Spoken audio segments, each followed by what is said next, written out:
Hello दोस्तों, आपका हमारे चैनल पे फिर से स्वागत है।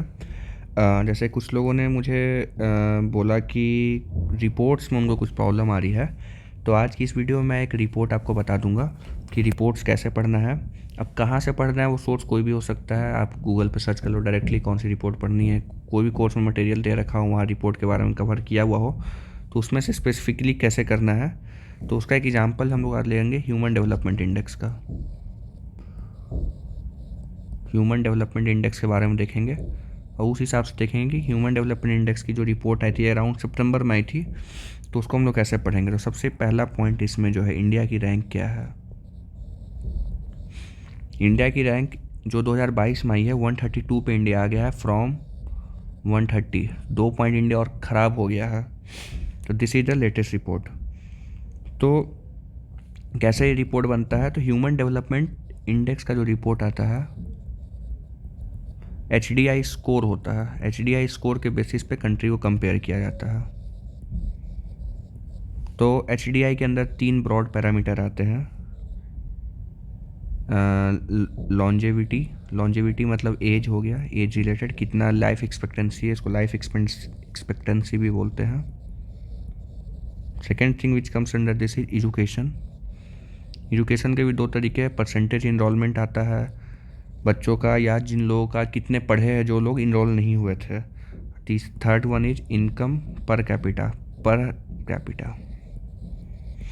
हाउएवर क्या हुआ, जो अभी जो there was a modification in this report, in this index. क्यों हुआ? क्योंकि जो कोविड आया था उस समय काफ़ी अनसर्टेनिटीज आई, डिजीज हुआ, वार्स है, इन्वायरमेंटल डिस्ट्रप्शन है। तो न्यू पैरामीटर जो है HDI में उन्होंने क्या क्या अलग अलग चीज़ें साथ में इंक्लूड किया है इस रिपोर्ट के। HDI प्लस इन इक्वालिटी एडजस्टेड HDI, ये पहले भी आता था। Gender development index GDI plus multi dimensional poverty index plus planetary pressure adjusted HDI। ये 5-6 चीज़ें हो गई। That was HDI plus in equality adjusted HDI, GDI gender development index, एक GII भी है gender in equality index, MPI multi dimensional poverty index and planetary pressure adjusted HDI। ये कुछ कुछ चीज़ें आ गई। अब जो भी आप रिपोर्ट पढ़ोगे तो उसमें कौन सा ऑर्गेनाइजेशन, तो UN रिलीज करती है HDI, तो ऑर्गेनाइजेशन उसको पढ़ना बहुत ज़रूरी है। दूसरी चीज़ है कि ईयरली होती है, बाई एनुअली होती है, ये सब देख लो। तीसरी है इंडिया का रैंक क्या है, बढ़ा है या घटा है, लास्ट ईयर से क्या सिचुएशन है। चौथा चीज़, अगर बहुत ही इंपॉर्टेंट कोई इंडेक्स हो तो उसके अंदर क्या क्या चीज़ें आती है, लॉन्जेविटी या life expectancy, education and income. तो डायरेक्ट ये सवाल भी आ सकता है, which of the following is not a parameter of HDI, which of the following are parameters of HDI। Prelims में भी आ सकता है। तो रिपोर्ट ऐसे पढ़ना। चौथा, हाइलाइट्स इस रिपोर्ट की क्या क्या थी। सबसे पहला चीज़ जो हाईलाइट है वो तो इंडिया की रैंक ही हाईलाइट हो गई। 132 आउट ऑफ 191 कंट्रीज। स्कोर क्या था भाई इंडिया का? स्कोर था 0.633। इंडिया 132 है तो रैंक 1 कौन है? तो स्विट्जरलैंड। स्विट्जरलैंड का स्कोर क्या है? 0.962। तो यहाँ से क्या दिख रहा है कि कितना पीछे हैं हम लोग, काफ़ी ज़्यादा पीछे है। तो क्या हम लोग अब ये भी तो है कि अगर हम लोग ग्लोबली एवरेज पे होते तो अपनी रैंक अराउंड 100 के आसपास होनी चाहिए थी। तो अब पेपर में ये क्वेश्चन आ जाए डायरेक्टली आपको कि क्या इंडिया ग्लोबल एवरेज से ऊपर है या नीचे है, तो अब आप घबरा जाओगे, अरे यार ग्लोबल एवरेज तो मुझे पता नहीं था। बट रैंकिंग से आप अंदाज़ा तो लगा दोगे, हाँ यार चलो वो 132 है तो 100 के आसपास तो नहीं है। 100 के पास पास मतलब एवरेज रैंक से नहीं मतलब होता है, बट स्टिल थोड़ा तो आइडिया है कि हाँ ग्लोबल एवरेज से भी इंडिया नीचे चल रहा है। तो इंडिया की स्थिति काफ़ी ख़राब है ह्यूमन डेवलपमेंट इंडेक्स में। धीरे धीरे और भी इंडिया जो है, इंडिया की जो लाइफ एक्सपेक्टेंसी है वो 69.7 ईयर्स से 67.2 पे गिर चुकी है। ये भी क्वेश्चन आ सकता है। पहले 69.7 थी और गिर के 67.2 आ चुकी है। तो इसके रीजंस, कोविड भी एक रीज़न हो सकता है और भी काफ़ी रीजंस हो सकते हैं। इंडिया का GNI क्या है? Gross national income per capita, that is $6590। That is the GNI per capita level. इसके अलावा जो हम बता रहे थे कि ये हुआ इस रिपोर्ट्स की हाईलाइट, इससे ज़्यादा आपको HDI में कुछ नहीं पढ़ना। इसके अलावा और भी जो रिपोर्ट आई थी, inequality adjusted HDI,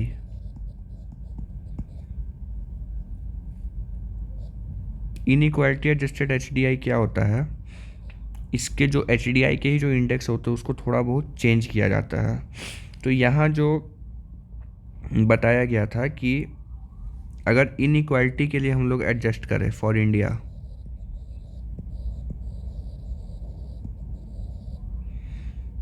if inequality adjusted then our index specially for India falls by 25%। अगर हम लोग यहाँ पे इस स्कोर में इनइक्वालिटी को इंक्लूड किए रहे तो ये और 25% गिर जाता है। तो मतलब स्थिति और ख़राब है। एक तो हम लोग की इंडेक्स ख़राब है ही, स्थिति इनइक्वालिटी भी काफ़ी ज़्यादा है, तो ये बहुत ही ख़राब स्कोर है। तो बताया क्या क्यों ऐसा हो रहा है कि जो इंडिया का 1% पॉपुलेशन का जो इनकम है that is equal to 40% poorest का इनकम, इतनी ज़्यादा इनइक्वालिटी अपने कंट्री में है। तो IHDI जब देखा जाए तो इंडिया की स्थिति और ख़राब हो जाती है। तीसरा मैंने आपको बताया जेंडर डेवलपमेंट इंडेक्स, इसमें क्या होता है HDI main ratio HDI women निकालते हैं। अगर ये रेशियो 1 के पास है तो इसका मतलब कि स्थिति जो है उल्टा है, सॉरी, वुमेन ऊपर मेन नीचे, तो 1 के पास है तो almost main and women gender based inequality नहीं है। लेकिन बहुत बुरी हालात इंडिया की इसमें भी है कि वर्ल्ड एवरेज से भी हम लोग काफ़ी ज़्यादा इसमें भी नीचे है। तो इसमें उतना डिटेल आपको नहीं पढ़ने का है, बस ये याद रख लो कि HDI वुमेन और HDI मेन का रेशियो होता है GDI, जेंडर डेवलपमेंट इंडेक्स जो होता है वो इसका रेशियो होता है। अब जेंडर इनइक्वालिटी इंडेक्स, जैसे कि HDI में इनइक्वालिटी एडजस्टेड HDI था तो यहाँ पे भी जेंडर इनइक्वालिटी इंडेक्स आता है। हाउएवर देयर आर 3 पैरामीटर्स, ये एग्जाम में इंपॉर्टेंट है। यहाँ पे रिप्रोडक्टिव हेल्थ,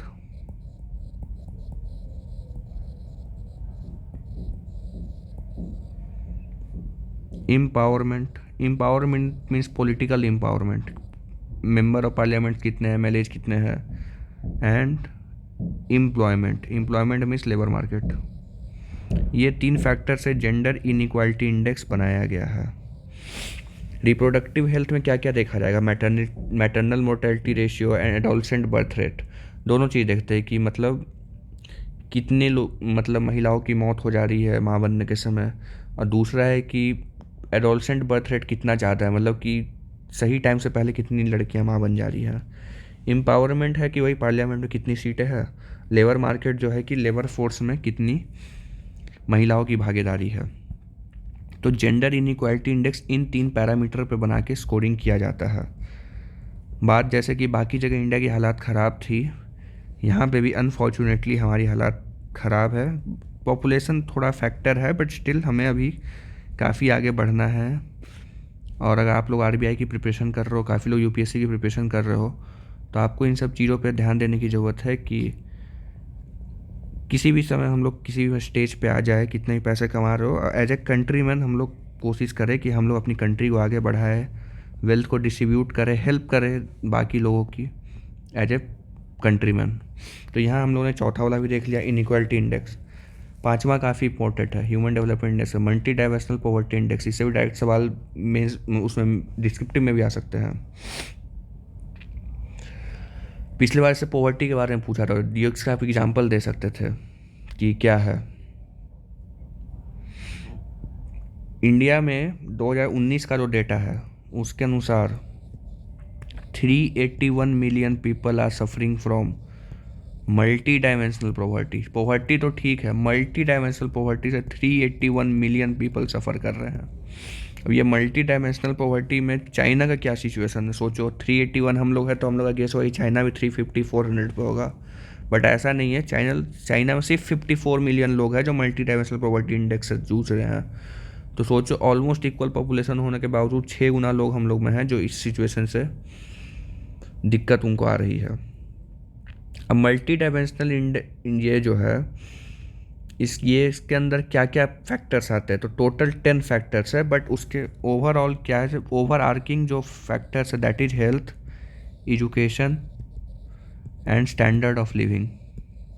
इसके अंदर भी काफ़ी सारे अलग अलग फैक्टर है, तो जब MPI हम लोग डिटेल में पढ़े, अभी तो हम लोग HDI के अंदर इसको पढ़ रहे सिर्फ, तो बेसिक में मैं बस बता दे रहा हूँ कि ये 3 मेजर है, इसके अंदर भी फैक्टर्स आते हैं। तो इसके अनुसार क्या होता है कि हम लोग डेप्रीवेशन स्कोर निकालते हैं। डिप्रीवेशन स्कोर जितना ज़्यादा होगा उतनी पॉवर्टी ज़्यादा होगी, कितना ज़्यादा आदमी डिप्रीवेटेड है।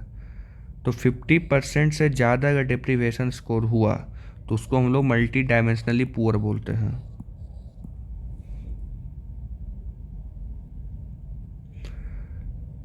तो डोज मतलब क्या है कि population in severe multi dimensional poverty refers to percentage, इसको मतलब 50% ज़्यादा बोलते हैं severe multi dimensional poverty, 20 to 33% वालों को बोलते हैं मल्टी डायमेंशनल पॉवर्टी। तो सोचो अपने देश की ये हालात है कि 381 मिलियन पीपल जो है अभी भी इस टाइम पे इतने गवर्नमेंट इनिशिएटिव के बावजूद पॉवर्टी से जूझ रहे हैं। तो इन केस आप लोग को मौका मिलता है आगे चल के आप किसी भी गवर्नमेंट जॉब में आते हैं, तो आपकी ट्राई होनी चाहिए कि जॉब के साथ तो ठीक है, अलग में भी आप कंट्री के लिए कुछ कर सकें। क्योंकि देश की स्थिति, क्योंकि कोई भी सरकार देश नहीं बदल सकती, आपको खुद स्टेप्स लेने होंगे, सारे सिटीजन्स को जागरूक होना पड़ेगा, टैक्स इवेशन से बचना पड़ेगा। ये सब थोड़ा हम लोग थोड़ा भी टैक्स देते तो सोचते हैं कि सरकार लूट रही है, ऐसा नहीं है, सरकार अपनी पूरी कोशिश कर रही है। हम लोग को देखना पड़ेगा कि स्थिति काफ़ी ख़राब है देश की, और उस पर हम लोग को वर्क करना पड़ेगा। काफ़ी फ्रंट पे सरकार काम कर रही है और काम करना पड़ेगा। जो छठा था प्लानेटरी, इसको और डिटेल में आप लोग अलग से पढ़ लेना, मल्टी डायमेंशनल पॉवर्टी इंडेक्स को, बाकी को नहीं पढ़ना है बट इसको पढ़ लेना। Planetary pressure adjusted human development index. तो ये जैसे नाम से क्लियर है, इसमें क्या होता है, जो CO2 इमिशंस है उसके बेसिस पे एडजस्टमेंट किया जाता है, प्लस कार्बन फुटप्रिंट जो पर पर्सन,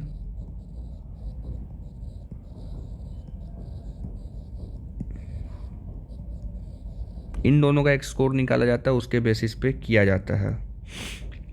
ये क्या है कि इंडिया सरप्राइजिंगली इंडिया यहाँ बाकी कंट्री के कंपेरिजन में ठीक ठाक काम कर रहा है। इंडिया का जो जैसे कि HDI तो था वो अराउंड 4% फॉल करता है एडजस्टमेंट के बाद, वर्ल्ड का 9% फॉल करता है, मतलब इंडिया में थोड़ा इन्वायरमेंट कंसर्न बेटर है कंपेरेटिवली। चाइना का अराउंड 16% फॉल कर जाता है। तो इंडिया में मतलब planetary pressure adjusted HDI almost equivalent to HDI ही है।